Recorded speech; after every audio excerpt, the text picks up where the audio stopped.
بسم اللہ الرحمن الرحیم۔ السلام علیکم دوستو، ہم آپ کو نتارا پلس پر ویلکم کرتے ہیں۔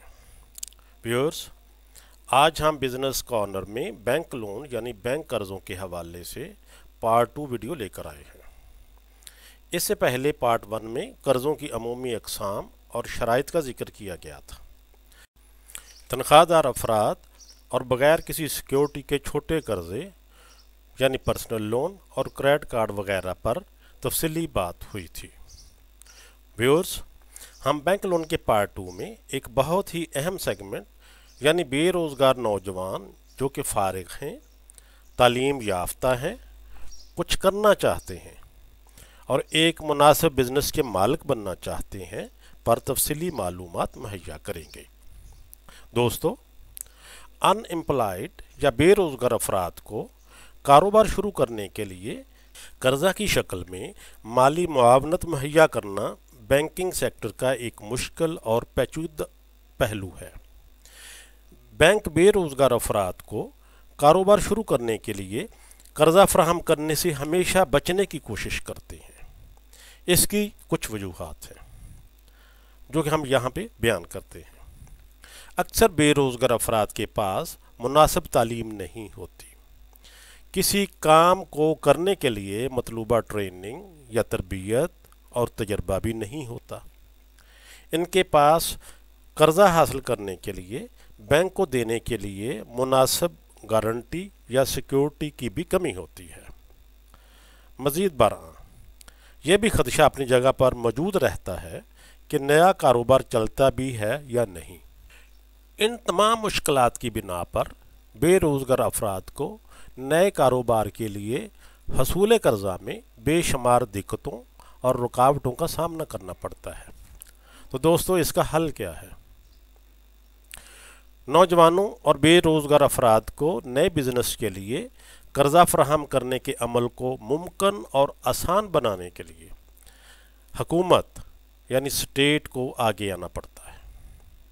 حکومت، وزارت خزانہ، ملک کا مرکزی بینک یعنی اسٹیٹ بینک آف پاکستان باہمی تعاون اور مشاورت سے نئے کاروبار کے لیے قابل عمل اسکیم تیار کرتے ہیں۔ ان اسکیموں میں کوشش کی جاتی ہے کہ سیکیورٹی کے مسائل کو حل کیا جائے اور قرضہ کے اجراء کے عمل کو تیز اور آسان بنایا جائے۔ دوستو، بے روزگار نوجوانوں کے لیے جاری حالیہ اسکیم سے پہلے ہم ماضی کی چند ایسی اسکیموں کا ذکر کرتے ہیں جو کہ جاری کی گئیں اور اب بند کر دی گئی ہیں، جیسے yellow cab scheme, self employment scheme, اس کو SES بھی کہتے ہیں، پرویز مشرف دور کی پریزیڈنٹ روزگار اسکیم اور بعد میں نواز شریف کے دور کی prime minister youth business loan PMYBL۔ ان سب اسکیموں میں حکومت کی اما پر نامزد کردہ بینکوں نے کافی قرضہ جات فراہم کیے ہیں۔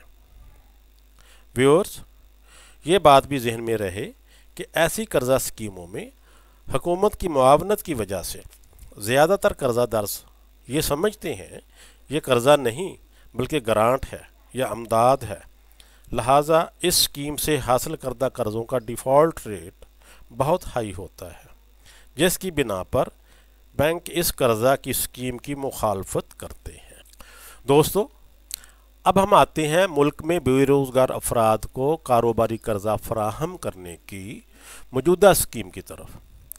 اس اسکیم کا نام کامیاب جوان یوتھ انٹرپرینیورشپ اسکیم ہے۔ اس کو مختصر طور پر YES بھی کہتے ہیں۔ یہ اسکیم حکومت پاکستان اور اسٹیٹ بینک آف پاکستان کی منظور شدہ اسکیم ہے۔ اس میں اگرچہ بہت سارے نجی اور سرکاری بینک شامل کیے گئے ہیں، مگر فی الحال قرضوں کا اجراء صرف سرکاری بینک ہی کر رہے ہیں، جن میں NBP، بینک آف پنجاب اور بینک آف خیبر شامل ہے۔ اس اسکیم کے اہم خد و خال کچھ اس طرح ہیں۔ اس کا نام پرائم منسٹر کامیاب جوان